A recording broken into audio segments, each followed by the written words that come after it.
So there was this sense that the world is about to change. And world is about to change. This world of mainframe computers, probably will,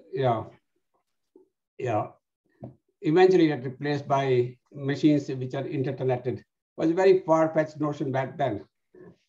And once the IBM PC was introduced, there was a sense of urgency, and I haven't told this story to Sumit, but I had this one guy working for me, and his name was David Jackson, and David Jackson was a British immigrant. He worked for me in my lab at my job at Singer. He left and he started a company called Altos Computers.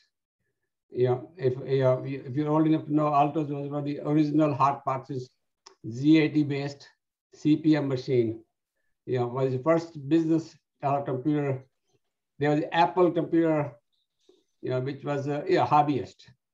And the Altos was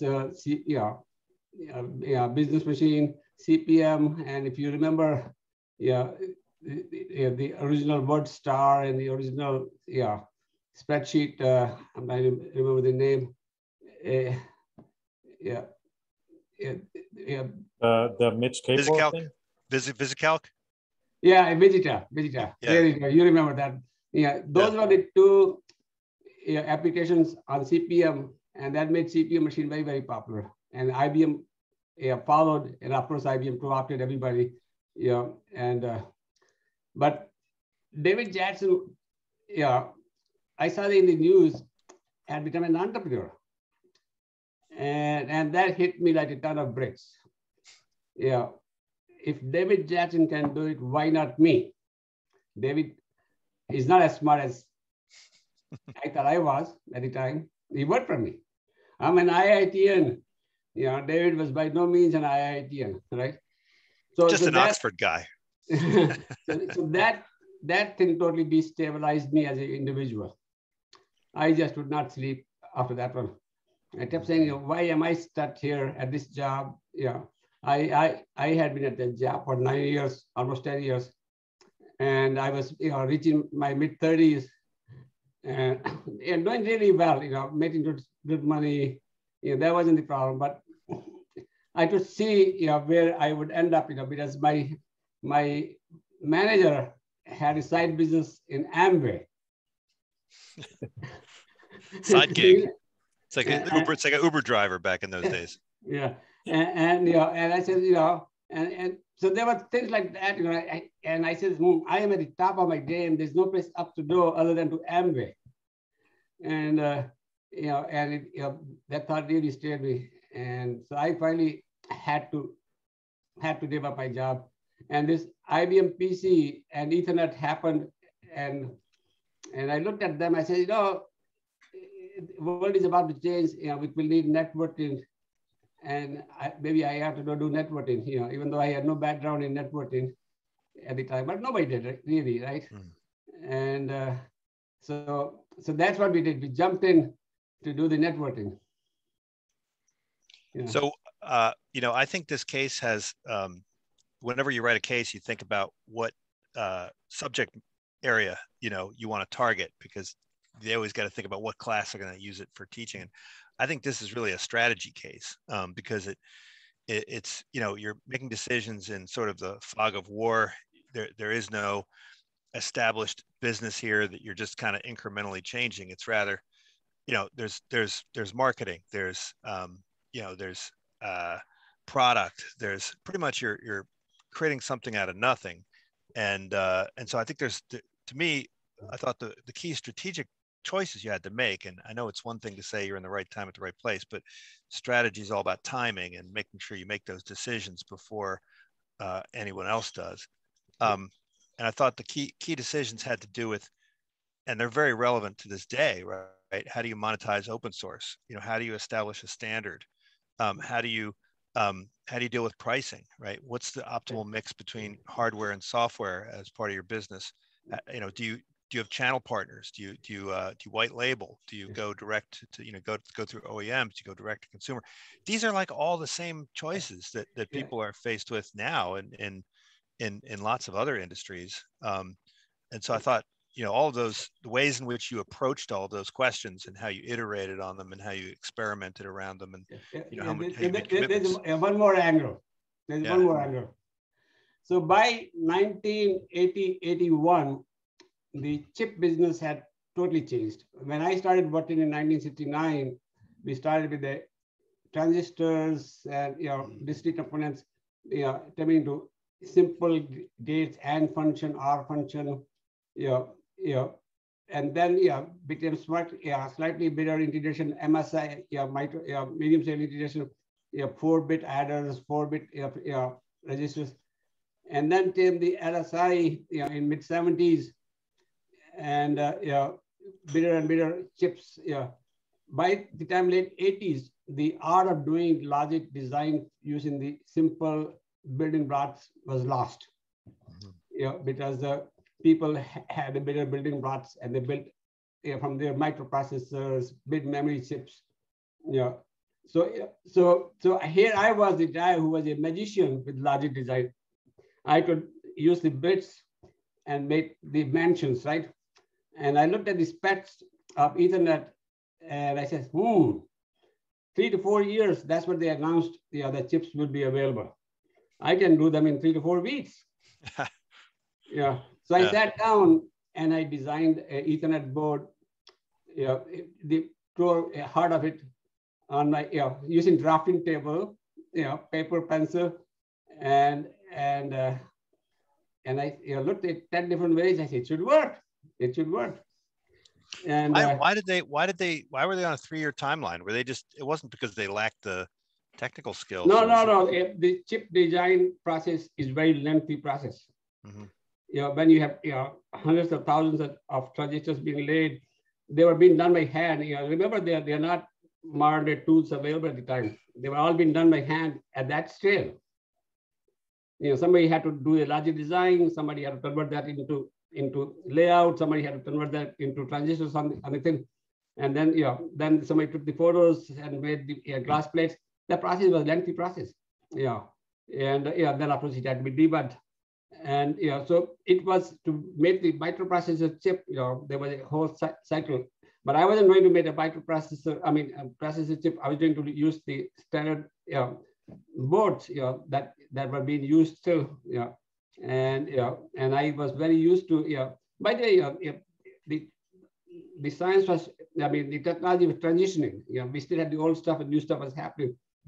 And so when they announced this spec, they said, the processors, chips doing that protocols would be available in the mass market in 3 to 4 years. That was very,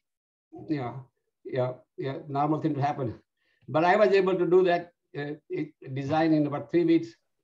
And I talked to my friends. I said, no, why don't we build some of these boards ourselves and see? So 4 of us put $10,000 each, bought the components and built 3 boards. You had to build 3 boards. To have a network. 2 is point to point, and it worked. Did you have did they have third-party fabs back then? How did you make these things? I'm sorry. Were there fabs? No. I was using off-the-shelf chips. Okay. I was using standard off-the-shelf chips. I was putting them on the board and wiring them together, just like the board wired. So there were standard boards available. Standard boards available. You could put various. This valley was full of hobbyists and home computers and homegrown machines. So I went to local stores, bought the chips, bought those. So there was how much did you have any IP around that? Like, how did you protect? How did you prevent someone else from just assembling the same board? It's very, very hard to copy other people's design because it's almost impossible. You can copy the whole design, but then you have the IP inside the chips. They are read-only memories which are programmed. There were state machines that I built inside those read-only memories, which was IP in a way. You could copy them, but it's almost it's almost impossible to copy somebody else's design and be able to sustain. And so yeah, one of the things I think Sumit and I were talking about is like the competitive landscape. Like, why didn't why were you able to fend off? How were you able to fend off others once they sort of saw Digital, what you were doing? Xerox, Intel. Yeah. No, there was a magic. There was a magic in those hardware designs. That art was lost by that time. So that's the point I was trying to make. I was at the right place because I was a logician, logic designer par excellence, and that was a dying art. That was a dying art by that time. It's kind of interesting how such a cutting edge transformation was sort of created by someone who had their roots in a dying art. Because so there was a time window. There was those 3 years time window that I could build the stuff using the old-fashioned way that the new guys were not able to do yet. So we had the boards ready and demonstrating to people in about 3 to 4 months. And we had customers lined up as a result. There were large number of startups doing super micro unit-based machines, standard bus units, a Motorola microprocessor was the most popular, 68,000. And there were maybe over 40, 50 of those startups. Around that one, eventually Sun and Apollo emerged as winners. There was Maelstrom, I can go through the list, Victory computers, there were even Altos. There were about 40 of those companies which were using standard multi-bus Motorola processor, microprocessor. I feel like in today's world, you would have been acquired much earlier in the process, right? So you guys went through IPO and then got acquired, but it seems like in today's world, the minute you have any kind of innovation like this, somebody just snaps you up. So the other so the other thing was the world had not standardized yet around PC other machines. So there were mini computers from digital. There were a whole bunch of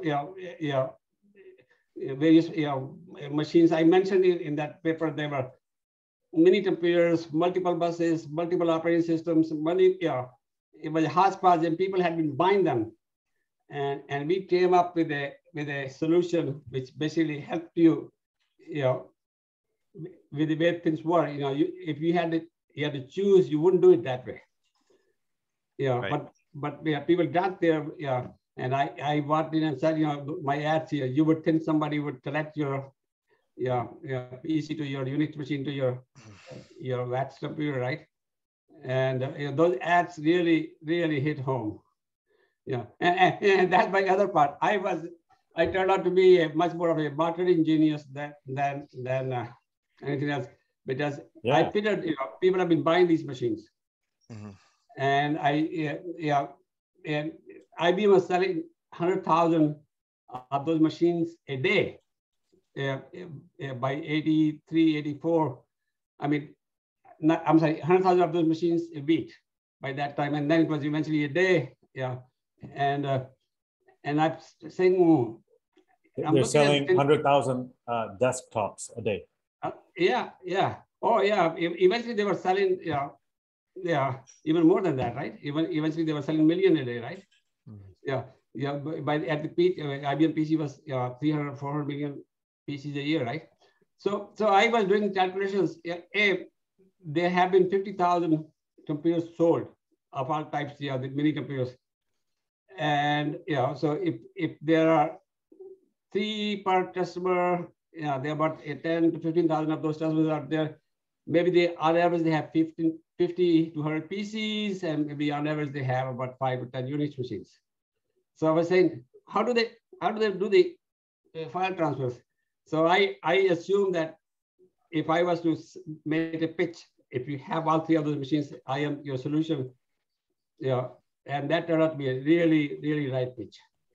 And this was this corporate IT guys, right? That you're ultimately, you know, are your customers, right? The ones that are seeing these ads. And see, the problem there was is, no IT though. There was no IT. The problem is that there were no IT guys. Yeah. Yeah, it was So the, it was the different senior engineers. Who's writing the checks? Yeah, so you CEOs. But I tell you, problem turned out to be VP of engineering was deemed to be the IT guy. Yeah. Okay. Yeah, he was deemed to be IT guy because they were buying the machines for themselves. The marketing guys were using those machines. Sales guys use those machines, and the VP of engineering was saying bloody murder. I don't have resources. I don't have resources. How do I do this? How do I do that? Right? And so the notion of IT guy happened, I would say around maybe mid to late 80s. Yeah, the birth of IT. Yeah, but because the PCs became so pervasive, everybody was using PC. Hey, I need to have a PC doing this and that. Yeah, and then they would discover that people are using software which is sort of building virus into the company and all that, right? Mm-hmm. So but what happened? The notion of heterogeneous computing, which was what I attacked. Yeah, I knew in the back of my head, this thing is unstable setup because eventually, people don't want this stuff, because it's too complex, too messy, right? But there was a period of 10, 15 years. I thought, I'll have a good time, which I did. Well, it's kind of like now with everyone's, dealing with, they've got private cloud, public cloud, Oh yeah, same. More things change, more things stay same, right? Yeah, right. Yeah. The whole thing is that there's a march of technology which happens, but you cannot leave your past behind. Mm-hmm. There was this notion of upgrade, where you have to carry the old stuff with you, and so what happened to me? My partner, I mean, I told Sumit, he was very, very polished, articulate guy. He went to Doon School, which is the best private school in India. And he spoke English, like a proper Englishman. and I was sort of a little bit rusted. I am still a little bit rusted. And So we put him up as a CEO. And the problem is that you cannot put up a person as a CEO. The investors and the board think he's a CEO. So he was not able to decide. He was not able to choose which protocols, which this, which that. And as a result, I was drowning. I'm doing, every day here, this is a priority, that's a priority. This customer call came in, he's asking if you're doing this thing, let's do that one. So there was this, we had boards done, but they were not selling. Nobody was buying them. And I was scratching my head, what's going on? And so I would tell CEO, why don't we market what we have rather than, respond to all these random phone calls, and he didn't understand how to do that. But once he was fired, he was fired because the numbers were not happening, right? The sales were not happening, and few other things, all the promises he was making to the board were not happening. So it was the board that put you in the role? No, my board had no choice, but they fired him, but they had nobody, and so they told me, hey, we're going to hire somebody. You bought the HP guy. And don't spend any money, fire everybody. And let's go find somebody to run this place. And I would do the math. I said, if it takes them 6 months to find somebody, we are dead. Because we have just about enough cash for 8 months. And if I let everybody go, what is left here? So I did let about a third of the company go.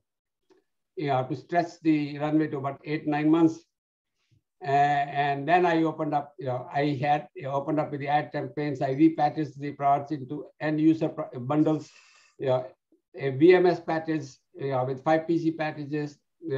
So I came up with this, this very nice bundles, and the real genius was the pricing, right? And yeah, I think we should get into some of those numbers, maybe, right, Greg? Yeah. Like, I don't know. Well, before we do that, I want to just say I think those are themes that we could probably flesh out. Number one, the theme about the executive journey, right, and how you go from the technical to the strategic, and what attributes you have to have, and how important it is that you have that technical expertise in this sector. And then the other thing is kind of the VC universe was very different back then. Funding was a lot harder, and the deal terms were a lot worse, right, for founders compared to what they are today. I mean, today, money just kind of grows on trees, and people will say yes to lots of ideas. The risk tolerance is much higher, and you get more runway. There was something else. The VCs were, by and large, back then, typically engineers turned entrepreneurs turned VCs. The notion of the MBA becoming VC happened during the dot-com era in mid-90s. Mm-hmm. Almost all the VCs back then were the guys who came from the technical and maybe sometimes sales and marketing ranks. They were all operating people turned. So there was a little bit of more engagement with you on that front.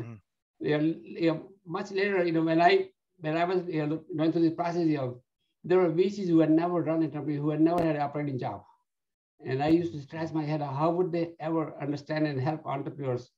But back then, these guys were so it was a different world. It's not the same as today. Money was tight.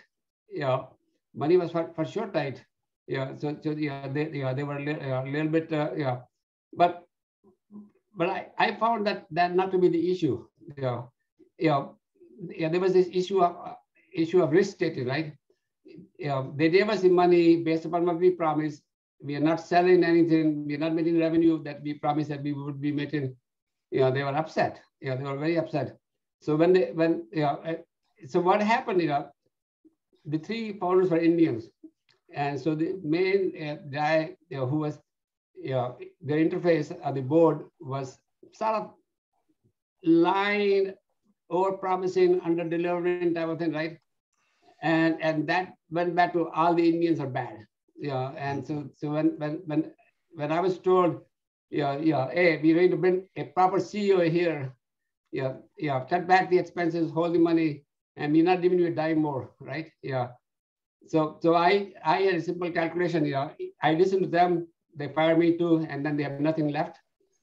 And I had this golden opportunity to execute on my way of thinking, which was to push hard on what we have to see if it sells. And I took the second route. Results came in very quickly, 3 to 4 months from they let in the door. We saw a nice uptick in the numbers, and then they sat back, and then they backed off. They kept looking for a CEO, by the way. They never stopped, but the urgency disappeared because the revenue started to climb very steeply. And 5 months after, 6 months after, we were cash flow positive. And all of a sudden, the story is changing. Boy, this thing is looking very, very good. And we did bring the CEO, by the way, not because the performance was bad. We need to go public. We need a CEO here. So I want to get to the numbers. The pricing decision seems like one that was very bold, right? Very bold. So, but it was a simple mathematics. So we were, there was no way to know how to price stuff. The software was not being sold. So we were selling. We had the board. We knew the board cost is about $300. We priced that at $2,000. We did 50% discount to everybody. So average price will be around $1,000. And if you are a big customer, we'll give you 60% discount. And price will be $800. So hardware was very easily priced. Software was priced at $65. Yeah. And whether you were VATS machine, a Unix machine, or PC machine, $65 per topic for software per machine. And so when I started to do the math, I asked per node. Yeah, per node? Per node, $65 per node. So I asked around how many nodes perpetual license, like $65 for life or per year? Oh yeah, they were only perpetual licenses back then. Yeah. There were no all this annual stuff happened much later. Yeah. So $65, software. You bought a spreadsheet. You bought perpetually, right? You didn't pay every year. Well, you'd have an upgrade schedule, right? So well, upgrade. You didn't have to upgrade, right? So your spreadsheet worked for you. It worked for you. 3 years later, you bought a new one, new version, new release. But software was perpetual by and large. By the way, upgrade and service like things also evolved in late 80s, early 90s. This press 15% per year for upgrades, bug fixes, support, blah blah blah. Right? But the point was $65 was the price, and so I asked, how many copies do you think we'll sell this year? They said 10,000 total of all types. And if you had a blowout year, how many? 20,000. And and the norm in math, 10,000 times 65 is $650,000. I have 15 engineers. I cannot pay them. I cannot do the QA word, service word, support word, and it doesn't. So you just kind of backed into it based on So I said we don't raise prices tenfold overnight. Yeah. Everybody, including my board, thought I was crazy, but we raised prices tenfold overnight, just like that. That's crazy. Just like that, and the sales didn't change. Well, I guess once you realized that they weren't price sensitive. But I didn't know the word about price sensitive back then. All I was thinking was, hey, I can't afford to sell at this price. I mean, I can afford to do it. I want to stay in business. I want to stay in business and I want to succeed. That was the point back then, right? So you didn't do like economic value to the customer analysis. Cross elasticities. No. That stuff. I needed to do 10 times more money just to be able to do this business. I love that. That's a great. That's a great story. Yeah. So we raised the prices tenfold, and those prices start. All of a sudden we are doing much better. And now I'm going from OEM business to end user business, and end user business I knew will be tougher to support. So how do we price a TCP/IP package for a VATS machine? And nobody was able to help me. And I said, oh, that has a DECnet, which is equivalent software, same functionalities. They do the same thing using their own protocols. So how is DECnet priced? So I went and got the DEC price book. That net was priced at $29,995 for the same functionality, just for the software. $29,995, $650. That doesn't make sense. But I can charge $29,995. I don't have a DEC name. I don't have a DEC brand and reputation. But I will charge half the DEC price. So I priced it at $14,995. And I said, I'll throw in the board also in the price. So a DEC bundle for a Ethernet board, TCP/IP software and the wires and all that you needed to make the node complete, $14,995. And those things sold like hotcakes. And all of a sudden, I was a genius. And so there was a micro batch. There was a nicely done bots with all that glassy stuff and everything you needed. And there was a warranty that money back guarantee. And if this thing doesn't work, I will fly out a person to install and make it work for you. That was all bundled in that price. And then I priced the same thing. It's that same thing for the micro batches at half that price. Roughly, in $9,995. Micro batches as well. And I priced. I have Unix machines, digital micrometers priced for $9,995, and for microvacs and super micros pricing was $5,000. Oh, okay. So so I'm just thinking backwards. And then same stuff, exact same stuff that price for PC for 1995.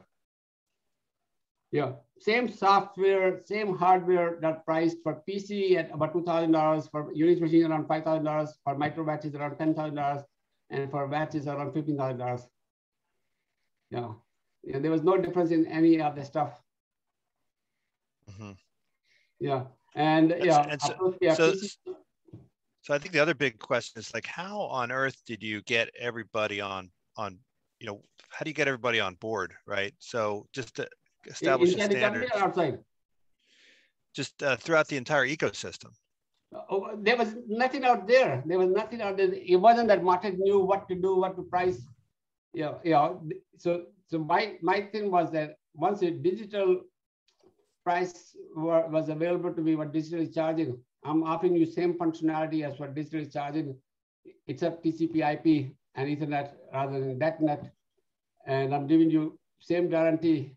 You can do file transfer, you can do virtual terminals, you can do all the basic applications that the TCP/IP offered, and in my case, I offered you to between PC and your batch machines and between your Unix machine that digital was not able to offer. So ecosystem didn't have anything. Internally, there was a lot of people who thought I was crazy. Right. So I was going to go there. So when Inder left, he might have taken some of his friends with him and stuff. How did that? Nobody went with Inder. So nobody went with. I thought he founded Kalpana Networks. Maybe I'm wrong. I thought. I'm sorry. One person left a few months after Inder left. He was Inder's buddy from IIT Kharagpur, way back from the IIT days. Yeah, so he came in. He worked for us. 3-4 months after Inder left, he left to do work with Inder, and then he left Inder to go start the Kalpana. By the way, he came and talked to me and said Inder cheated him. So I was watching his talk last night, and I'll send you the snippet. But in this, it's an auditorium. He says, I learned everything I could learn about networking from Kanwal Rekhi in those some amount of time. It's a very nice, touching tribute. I don't know if you've seen that talk, but I'll send it to you. It's really nice. Yeah. Okay. Oh yeah, that'll be nice. Yeah, because he left to see. I had forgotten about him. Yeah, but he left. But Bhardwaj, right? Bhardwaj. Yeah. Bhardwaj. Yeah. We know Bhardwaj. Yeah. Very nice guy, very nice person. But they were IIT, buddies from the undergraduate days. So what happened here inside the company? I was starting to build a certain amount of reputation. The team had become very cohesive under me, and the board guys had started to back off because when the revenue started to happen, they thought when I raised the prices tenfold, I was a little bit crazy, but the numbers materialized, and so this time they weren't going to say anything. And when I raised the prices this fold, one of the board said, "We'll have to see," and I said, "Yeah, we'll all have to see." And those prices stuck. So it turned out to be. Did the VCs come? Did the VCs come after you to try and give money, or I mean, because nobody was needed anymore. Nobody was. We were cash flow positive. Growing very nicely, and no cash was required. That I made that money last, and But so I started to learn. Things like value pricing. The point that you made, Professor Brandt. So I learned very quickly that the pricing is based upon the value that customer perceive, and they were willing to pay $30,000 to connect their digital machines to each other, and I'm offering them the same functionality, same value for $15,000 with more. I'm throwing in the hardware in there. I am connecting your other machines to that. So there was a huge value improvement over what digital was offered at about half the price. And I have learned since then to always think about value pricing. And I tell people that if somebody is, this is what I tell entrepreneurs, that if somebody is paying $100 for something, and you can deliver that for $1. How much you should price that for the customer. And people tell me $5, $10. And I said, well, I have simple-minded. Split the difference between you and customer. He's paying $100, so give him $50. So there's enough incentive for him to move, and there's enough margin for you to invest back. So I've learned, you need to give enough incentive for customer to risk going with a small guy, but you don't have to give away the store. I did a project for a drug company, and they sell a product which cures your hepatitis, and the liver transplant is 150 grand. So they would charge 75 grand for the medicine. So they were living your philosophy. Yeah. See, when I looked at the pricing for some of the vaccinations, I said, boy, those are silly prices. The vaccinations prevent all that expense that you might make, right? Mm-hmm. But what do I do? But that turned out to be the genius. The pricing turned out to be the genius. And of course, I had enough margin to become very generous towards service, support. Whatever customer wants, customer gets. Was the mindset. So we had built a very good reputation for service and support. So all those issues disappeared. There are a couple of other stories I would like to tell, but I don't know. Maybe we'll have to find more time. So what happened? I had built in my math, in my head, 10 to 15% of the customers would need on-site support. I'll have to fly somebody out for a couple of days, plane ticket, to go install. But only 1% of the people needed that. And that turned out to be very, very good. I kept spending more time and energy to make sure the stuff is self-installing. So we pioneered a lot of stuff. Stuff is self-installing. And it's like today there's customer success. So you were kind of doing a customer success like thing, right? And so it was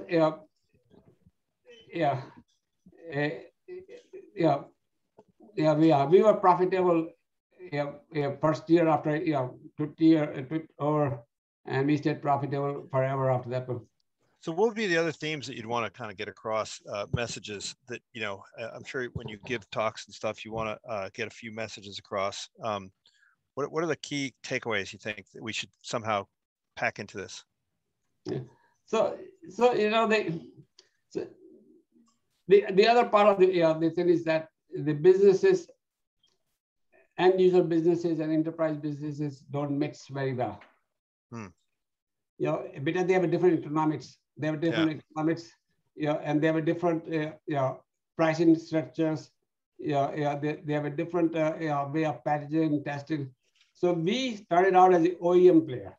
We were going to sell to the OEMs, and sell up 90% finished technology. They will integrate with this operating system and their computers, and they will ship, right?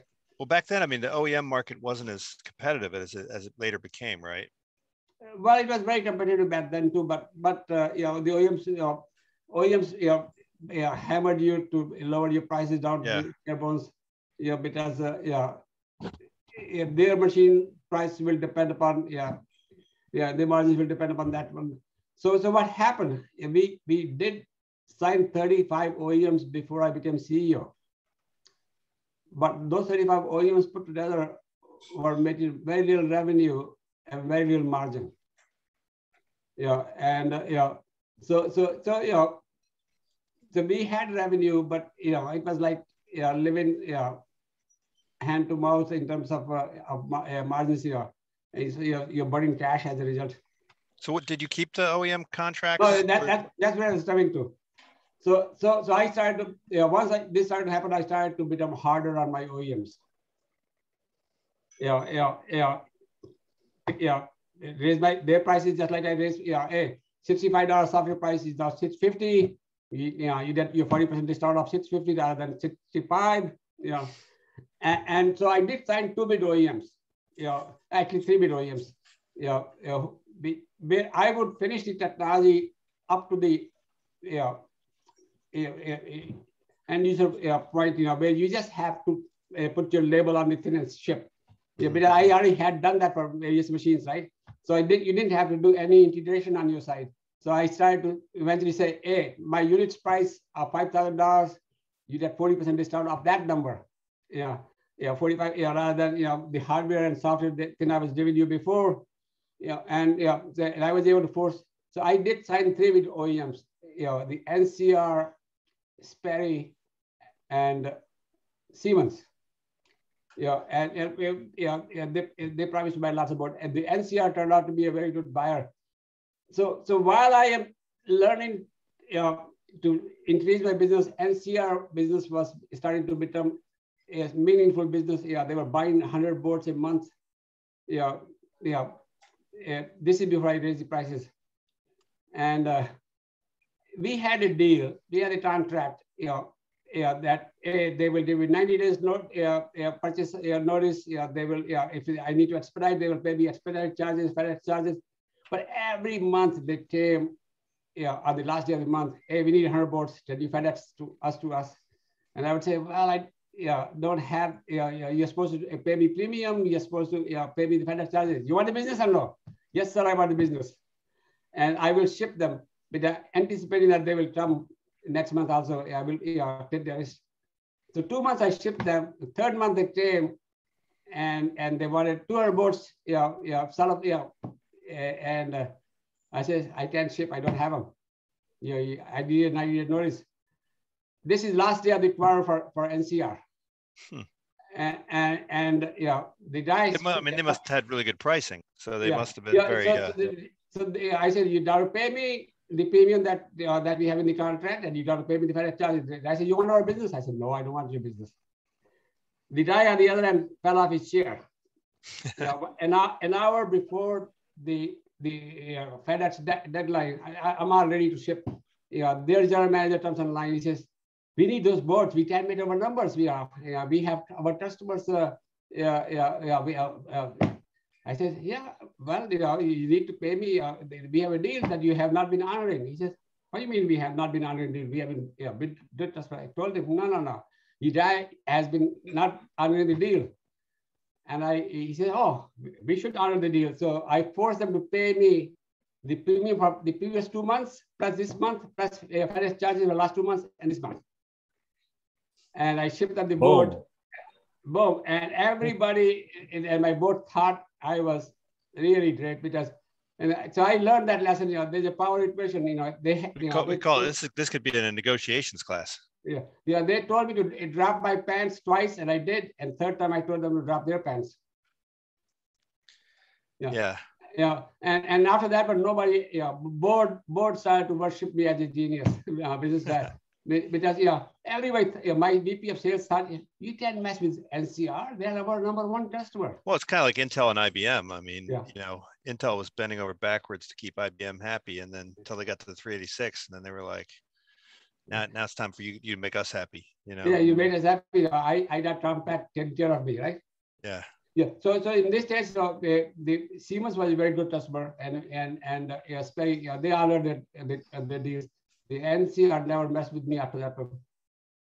But Siemens asked you not to publish your name, and then later on they said, "Oh no, can you put your name?" Oh, so Siemens was part of this European, thing which was promoting OSI protocols. They weren't going to use TCP/IP. They weren't going to use the HRS. They were going to have this. There was this European consortium promoting OSI protocols, which, by the way, IBM and many US customers also signed up. Boeing and maybe I need to tell you a story about Boeing and GM also one time. So they had me sign papers that I will not let anybody know that they're using our stuff. And once TCP/IP became very popular, the Excelan became the supplier of TCP/IP. They came and asked me to for permission to let the world know that they have been one of the earliest TCP/IP customers of Excelan. Which was very nice, because don't tell anybody, but we will tell everybody now, right? Yeah. So it was very interesting, that 85, 86 period was, But before 85, 86, was Microsoft a failed partnership? Something not good there? What happened there? The Microsoft partnership. There's a photo of you and Bill Gates, which looks great. That's why I'm asking. The Microsoft partnership. So what happened? So a little bit in 80, by 85, 86, we had a product on LAN workplace. Novell had become a very big player, right? Novell NetPeer had become a very big player, but Novell NetPeer was just connected to your PCs, and you could not connect. Once you connected to Novell, you couldn't connect to anything else. Novell was either us or nothing, because they didn't honor the protocols. They messed with everything. So we came up with a product called LAN workplace, which made the Novell work with everything else. And your PC, if you use Excelan's LAN workplace product line, will connect to Novell on one side, connect to units, VMS on the other side to do things. Except there was no Windows yet. This is still DOS. And DOS was a single tasking operating system. In DOS, if you switch from one application to the other application, the previous application died. So if you go back, there was a company called QuarterDet. I don't know if you remember. QuarterDet was a company which made the DOS multitasking. And it was also the company which made the DOS limit of 640K memory irrelevant.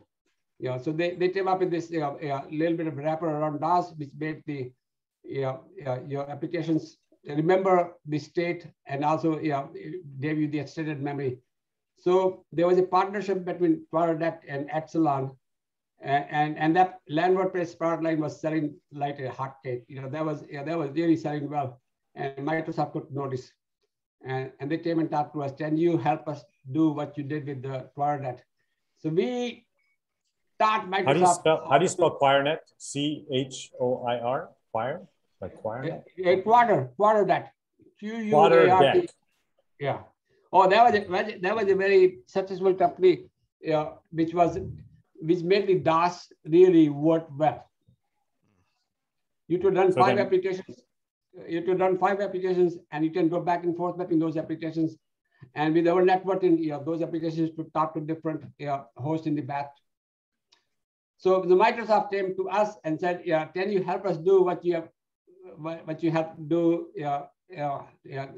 And so we taught Microsoft how to do multitasking. They had their engineers sitting with our engineers. Raise your eyebrows, but we taught them how to do it. Mm-hmm. And Microsoft was very happy. Wow.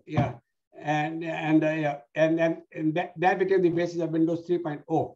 Windows 3.0 had the multitasking built in that we have them achieve. So we started to do lots of work together. We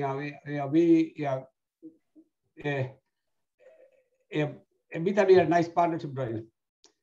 But then they surprised us by having a networking announcement with Theta, which was total surprise to me. I thought we were a networking partner with you guys. Well, you are really networking partner, but we need to make an announcement with them because they have this server that competes with the Novell, and we want to compete with Novell. And so that was a really a bombshell. So we said, we spent so much time and energy making your product. So Novell was Novell becoming a competitor prior to the acquisition? With us, no. The Novell was helping a bunch of PCs share a file server. Novell's value proposition was they were letting you use a bit disk on a file server instead of buying the hard disk on every PC. So there was simple cost calculations. Hard disk on PC cost $300. You can buy a really big disk on the server. So there was no networking to speak of. There was no it was a file sharing between the various PCs with each other, but you couldn't go outside that little cluster. You couldn't talk to any machine outside or anybody outside. We were connecting your PCs to your VATSs, to your Unix machine, to your mainframes. So what we did do with Novell was to make this Novell cluster using the Claudette software and LAN workplace coexist in this larger ecosystem. So Novell was also very happy with us because we were getting Novell into enterprises now, because Novell file sharing capability that enhanced and the connectivity to your corporate machines came on top of that one. So Novell was also starting to like us, and I was telling the board either Novell or Microsoft will acquire us, and I thought it was going to be the Microsoft who will acquire us. We were already public by that time, but then Microsoft totally surprised me, when they went with 3-term. And was that Bill's idea, basically? Was that Bill's doing? Whatever. I never found out. Yeah. I mean, I wasn't dealing with Bill. I was dealing with Microsoft was 50 times our size by that time, right? That was the announcement Microsoft and Excelan made of the initial networking that Microsoft did with to compete with Fortinet. So Bill and I were at the podium together in San Francisco. What happened to Quarternet? Fortinet got killed because Windows offered the same functionality with our help. Mm-hmm. So now your Fortinet was, see, this was the Microsoft's business model, right? Somebody else proves a capability that market likes.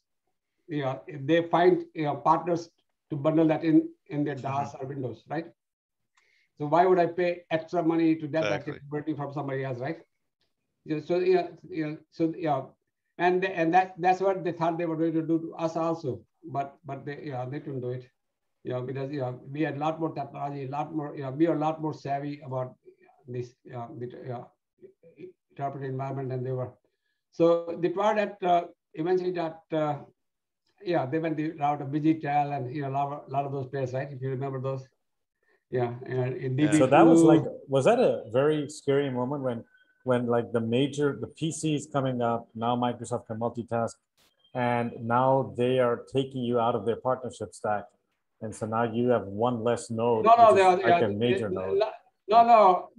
What happened? They were dependent upon us. They were dependent upon us for a lot of stuff. And we were starting to depend a little bit on them, but not a lot. And when Novell approached us to acquire us, I was pretty receptive. By that time, I knew that one of those guys will be acquiring us. Microsoft called me, and Steve Ballmer threatened to kill me, my enemy, for the rest of my life. He told me that he will make my life miserable, and I will not enjoy any day rest of my life. He was like a mafia guy. So I told Steve, I'm really scared. Don't do it. Steve thought that he could. He wanted me to break the merger with Novell. And so it was very acrimonious. So I dealt with Steve, by the way, on 2 or 3 occasions, but never with Bill, except for that announcement. So Microsoft and Novell merger was made in heaven, for a while anyway. And because Microsoft and Novell got introduced into enterprises big time very quickly with us. Sales took off, and the start went up tenfold in 1 year. So it was a very nice merger for both sides, except it had its own issues. Because we can talk that some other time. But that time frame of 88, 89, when I was transitioning away from Microsoft into the Novell world, was also very interesting times. Because I transformed, I ran Novell for 2 years. for all practical purposes. And I transformed Novell into a very powerful company, before they decided to go back their old ways and then fell apart. Well, there's a lot to chew on. We got a lot to chew on, for sure. What do you think, Sumit? Do you think we can include some of this in the case? Can we? Yeah, I think so. And also, like you said, Greg, you thought of so many different angles to kind of. There's a marketing angle, pricing, strategy. There's channels. There's probably a leadership angle in this too, right? Like, definitely a leadership angle. We'd have to. I think we may want to go and go back and get some source material from back in the day. Go find some. So I do have my VP of marketing from back then. That'd be great. Yeah. I haven't talked to him. He lives in Oregon. He retired after that one. Dwayne Murray. But Dwayne was my sidekick at my previous job before I started Excelan.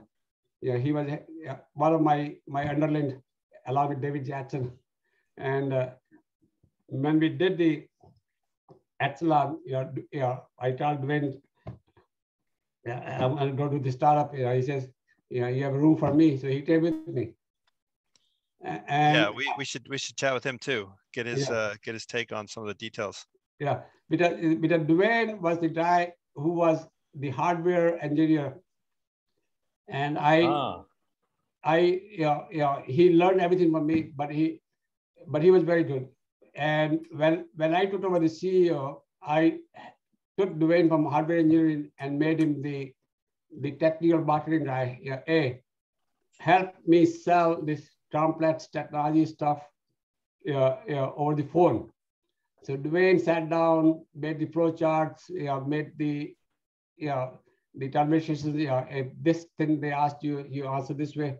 And Dwayne, sitting in the sales, made the sales very effective, very quickly. So then I promoted him to become a VP of marketing. So he was my VP of marketing for last 3 years before we merged with Novell. So Dwayne was so I haven't talked to him in a long time, but I'm sure Dwayne will remember things. And then I'm sure Dwayne will have the other guy. Bob Davis, another guy. Bob Davis was one of my senior product marketing guy. And I can introduce to him. Naveen Jain, the other founder, the VP of software development, right? You can talk to him also. Bits Pilani. Bits Pilani guy. Naveen, Bits Pilani, a PhD from CMU. So Naveen was my counterpart in software in the founding team. So I did the hardware, he did the software. Inder did nothing. Inder was supposed to be selling and marketing, but the two of us were the But then eventually Naveen reached his limits. Naveen didn't want to leave his comfort zone of software, right? Well, listen, guys, they're calling my flight, so I'm going to have to run. This has been fascinating. I think we could talk about this all night in my time zone and Sumit's, but I'm going to have to run, and let's do a little bit of on the ground research, maybe to reach out to some of those other folks, then we could circle back to Kanwal with more questions later. What do you think? And then this is going to be a Berkeley. So just talk about the logistic real quick, like branding, everything. So we just have to get we get the case together, and then we'll submit it to UC Berkeley for its case publication. By the way, UC Berkeley cases are distributed through the Harvard Case Network, so we can get this into a lot of business schools all around the world if we get it nice and polished. So Sumit, I will give you some of the introductions with the people I mentioned. And I would just I wouldn't say anything other than hey, these guys are doing this study on Excelan. Can you guys in this, right? So, that'd be cool. All right. Yeah. Awesome. Check this out. Check this out, Kanwal. When you have 10 seconds, I want to show you this clip here. It's kind of cool. Okay. All right. Nice to meet you, Professor. I'll see you. Yeah. Yeah. See you, Greg. Have a safe flight. He's in Frankfurt. He's going to Barcelona. Oh, this is Vinod. Yeah. So check this out. I'm gonna play it. I was watching it last night, and I kind of came across it. Yeah, this is it's on YouTube, huh? Okay. Yeah, hold on. I'll send you the link, but I just wanted to show you the 10-second clip. Tell me if you cannot. Friend Inder Singh gave me a job at Excelan. Can you hear that? Did you hear that? Yeah, I hear it. All right, I'm gonna put it on again. For the sole reason that we were buddies at IIT. It was simply a gift of friendship and benevolence. Excelan, in my opinion, was the most advanced networking company of its time, and I was lucky to be employed in that company. I consider my time at Excelan essentially as a 3-year graduate course in networking, because I never went to school in this country otherwise. I studied Kanwal Rekhi's amazing design again and again and again. Initially, I used to have so much problem. Everything used to go over my head. But I tried, and finally I understood every little detail. There was a person by the name of Dwayne Murray who taught me logic design. He stood by the side of my computer, and literally in 15 minutes he told me how to do state machine design. Amazing guy. By the time I've left Excelan, I knew. So yeah, that was basically the clip where he talks about that. Yeah. So the magic word he used is state machine. Yeah. So what I had done in late 70s, which was amazing, advancement in logic design. I could design very complex state machines. State machines are at the heart of computers. Okay. Yeah, they transition from this state to that state to that state. Right. And they are very complex and hard thing to do. So I had come up with this new method of doing state machines using read-only memories, and they could be simulated in software. So you could do very large, complex state machine and simulate it before you ever build it. And so that was my innovation. And then I had done a second innovation. Two state machines meshing with each other. It's like the deers meshing with each other. So what my Ethernet design was 2 state machines, one handling data with computers and other handling data with the wire, and they were meshed in the middle. And it was a very, very interesting design. So I had pioneered this technique on the flight simulators in the 70s when Dwayne worked for me. So Dwayne was my underling, who understood. And Vinod was the technician we hired to help us debug. And so Vinod understood this state machines meshing with each other, and he took that logic, that concept to go build the 95% of the work he had done was sort of, I would say, stolen technology from us. But I had no desire and no time to sue anybody, right? And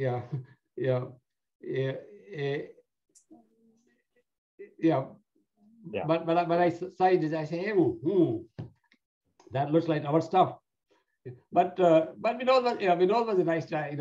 I am except that he didn't know Inder, and he went with Inder because he thought Inder was IIT buddy. Yeah, batchmates.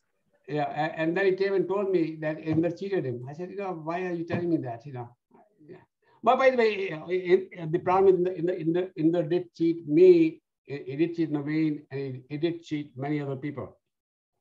Yeah, I didn't want to tell this story to you, but so let me tell you what happened. Okay. Inder was lying to the board about numbers. He was making up the numbers. So when the board caught up with that one, they called me. They called me and said, hey, Inder's been telling us these numbers. How long have you known that? I said, those, I don't know any about those numbers. I'm in the hardware side.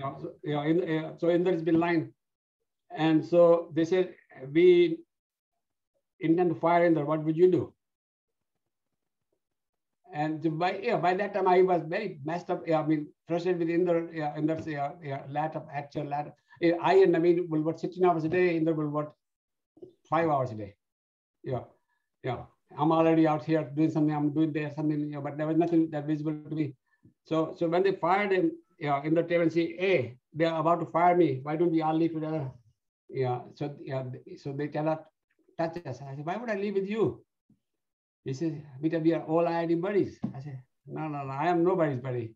I am going to make this thing stay here and make this thing work. If I have a chance. And he talked to Inder. Naveen said, no, so it turns out nobody. That's why I was quick to say nobody left, except Vinod did leave. And so Inder, committed the cardinal sin for me, because we were trying to build our name and reputation, right? And also in the reinforced, there was the image that Indians cannot be trusted. They lie and cheat. That's not true anymore. But back then, the British had done a nice job, right? And so, but Inder felt that he could do it, and that everybody else will support him. So in any case, you guys brought a lot of memories back, and so what I will do, I will introduce you to two people, Devin Murray and Bob Davis. Okay. And Naveen Jain, 3 people. Okay. And I'll simply say that Berkeley is doing a case study. And they'd like to talk to you guys. And then you can ask them to see if anybody else that you should talk, because it's been 40 years, right? So I'm sure there are other people who, that these people have in mind. Right. Especially Dwayne. Right. Okay, cool. That'll be awesome. Thank you. All right, thank you. Okay, see you later. Have a nice day.